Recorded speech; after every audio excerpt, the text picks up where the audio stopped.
Happy Friday. We're gonna go get one of our friends a treat because he got hurt earlier this week. We're gonna bring him like a little pick-me-up. Hey, don't smush him.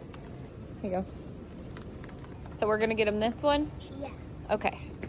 So he'll Got donuts, little stuffed animals, and now we're gonna go to their house. We just got here at 11:11. It's perfect. go. Yeah. Yeah, we got him a present. My cousin gave me a microwave. We have lived here for 3 years. We've never had a microwave. The reason we've never had a microwave here is because there's not a lot of counter space, and we've had a toaster oven. I was telling my cousin I bought these dumplings from Costco. It says microwave use only. I think I'm gonna break down and buy a microwave. She was like, dude, I have an extra one in the garage. Do you want it? Yes. Yes, I do. This is exciting.